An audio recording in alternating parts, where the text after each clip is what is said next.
So, this film Odyssey that everyone's going on about, it's got massive rave reviews on this Rotten Tomatoes thing, both from the people and from the reviewers. And I can't help but thinking that something's going on. I can't help but thinking that something's afoot, and that while it's still in the cinema, they're only allowing 3-star reviews and above. Because, first of all, the dialogue is incredibly cliched and weird. The fact that most of it is spoken in an American accent Promise me you will come back. What if I can't? really doesn't help. The dialogue it's like watching Bold and the Beautiful, if you've seen that. It's one of those really, really corny American soap operas about rich people living in California or somewhere like that, or on Friends, Days of Our Lives and Dr. Jake Ramore. It's like that. It's that kind of dialogue. We must find it. It's really, really sort of cliched, hackneyed dialogue. They best expressed in the phrase "like some sniveling bastard," which I heard one of the people in it use. And that makes it very, very difficult to suspend disbelief. Also, I suppose they've made the decision to have them speak in a kind of modern way, but then that is juxtaposed with them using phraseology that they would have used, or presumably would have used at the time, such as "it is the law of Zeus." So they really do have to make their mind up. Are we going to have them speak in with a certain degree of verisimilitude, in which case we should get rid of the modern cliches like "sniveling bastard," or are we going to have them speak just in a purely modern way? But the cliche dialogue. It grated. It wasn't quite right. It made it relatively difficult to suspend disbelief, and so that was the first problem. The quality of the acting was variable. I mean, we're either meant to say, "Oh, it was absolutely brilliant," or we're meant to condemn it and say it was terrible. It was variable. The worst, there was a particular actor by the name of Tom Holland, and he was extremely wooden. He didn't have much emotional expressiveness where I thought he should have done. He didn't really help. Other acting was reasonably good. Matt Damon, who was the main character, he was emotionally raw and immersed in the role, and that was convincing. The much condemned Lupita Nyong'o, or whatever her name is, that played Helen of Troy, actually it was very, very good acting. And I'll come back to that. That was an interesting choice. She was actually an extremely good actor, a very, very powerful actor of powerful and difficult emotions. And there was an actor called Samantha Morton who played Circe, her name is. There's some amazing scenes with her, really frightening scenes where you really feel immersed and you really feel that you're there, and you really feel that you forget that you're watching a film that has been panned as because of politically correct colorblind casting or whatever.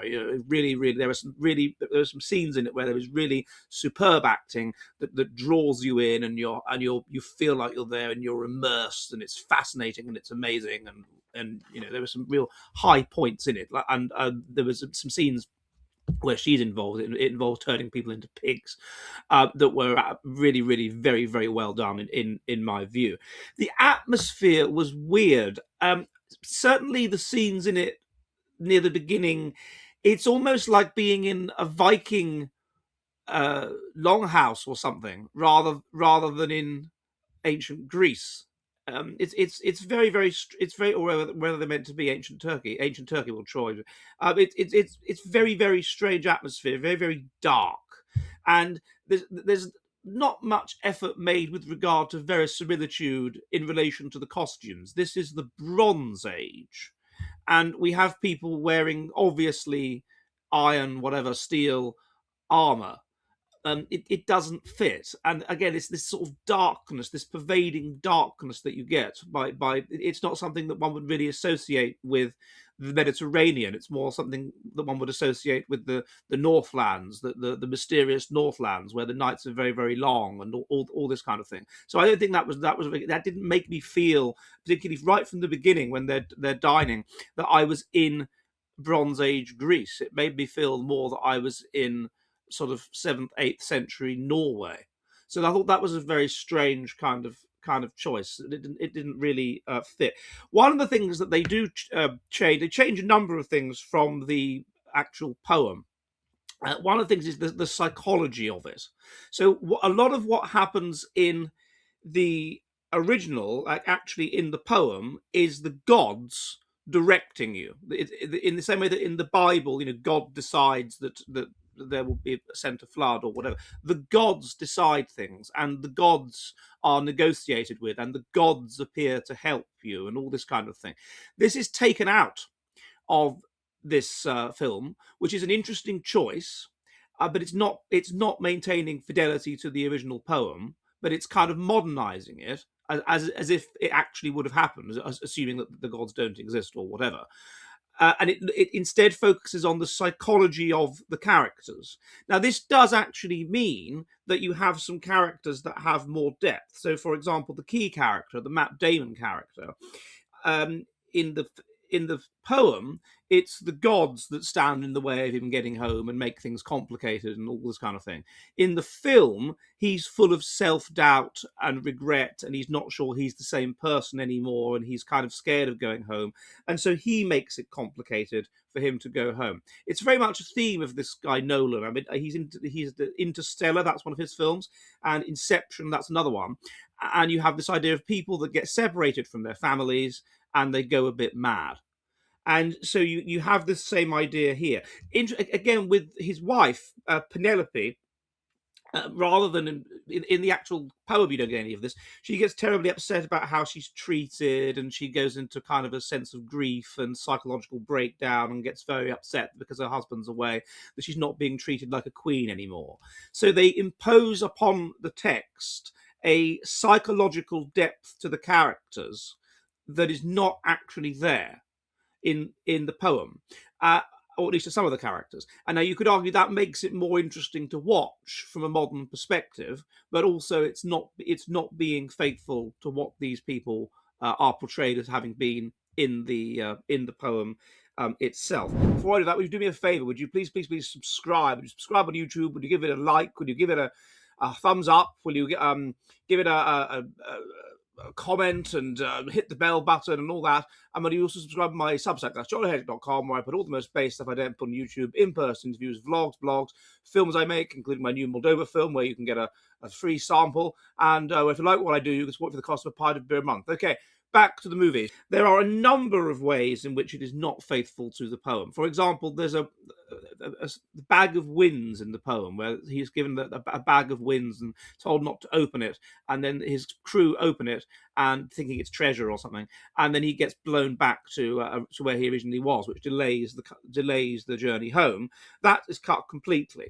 The Lotus Eaters, the whole notion of the Lotus Eaters, where they end up on this island and they're drugged and lose their memories because of being given lotuses, that's removed completely, and it's brought together into one scene where he ends up with Calypso, who is this woman who in the poem she woos him with her sewing and her singing, but in this they merge together the Lotus Eaters, and she basically makes him lose his memory and woos him and has an affair with him and whatever, using the lotus flowers to drug him. So there's and there's many other examples of changes to the plot, which people who are purists might not like. There's actually a 1997 version of the Odyssey film, which is much more faithful to the plot. One thing that's very good about, I think they get rid of, is in the film that there's Serkis, who I mentioned earlier, is his lover in the poem. This is not the case in the witch Serkis. Is his lover. This is not the case in the film. She's just this witch that he has to, who tries to who turns his men into pigs, and there's lots and lots of little changes like that.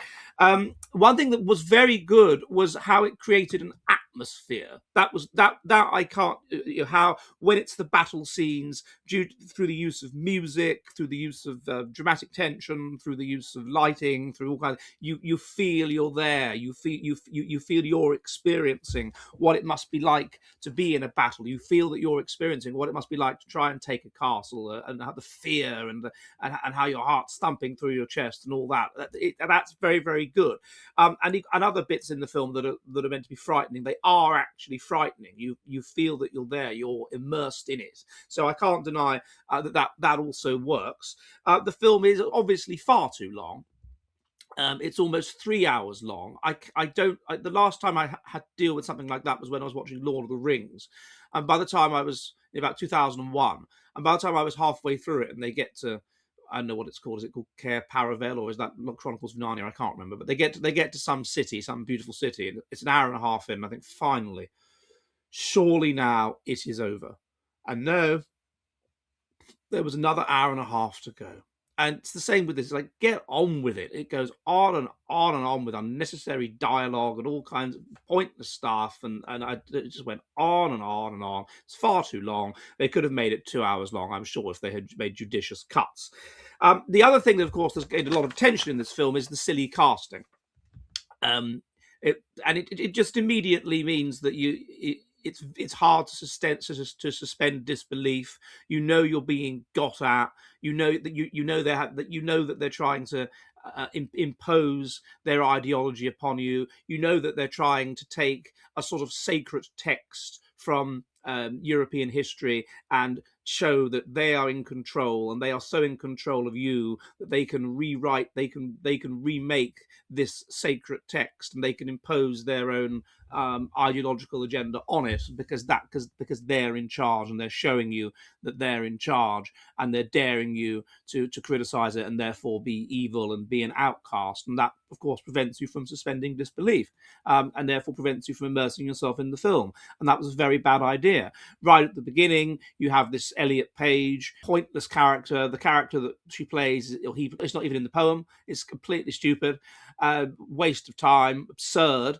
And then you have very quickly some sort of black gangster from New York getting up and leading the feast right at the beginning of the film. It's so absurd, but in many ways, it's more absurd is the extent that they go for it. It's not good enough to just have a few black people in it. It's not good enough to have Helen of Troy played by a black woman. You have to have a multicultural group of friends, a black, South Asian, and East Asian, all together, asserting we are Greek in Bronze Age Europe. Those actual words, we are Greeks. I mean, it's absolutely crazy.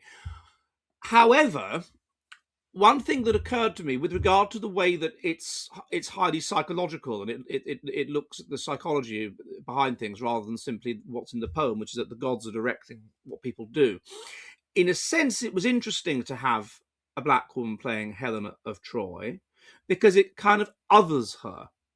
And let's assume it's a face that launched 1,000 ships. Let's assume that this woman, the archetypal man killer, this incredible woman, both physically and psychologically, who men will do anything for, who men can be manipulated by. Well, what kind of woman is that going to be? That's probably going to be a woman with some kind of personality disorder, with vulnerable narcissism of some kind, or borderline personality disorder, where you feel feelings very, very strongly, and you go through narcissistic phases and collapse phases, and you fear abandonment very strongly, and you manipulate men to look after you, and you idealize them as wonderful, but then you de-idealize them as appalling, and then they get bonded to you via a trauma bond. It probably would have been a highly charismatic and significant woman. She may well have been a bit like that.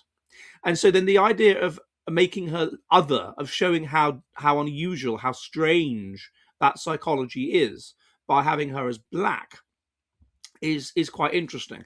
And I should emphasize that the actress in question was extremely good. She was an extremely good actor. So I don't know. Maybe I should, if I was trying to be absurdly positive about this film, then what I would say is that, in the same way that with Ben Jonson, the playwright, the 16th century playwright, and for example the play Volpone, he criticized. He said plays should be within the Aristotelian rules of drama.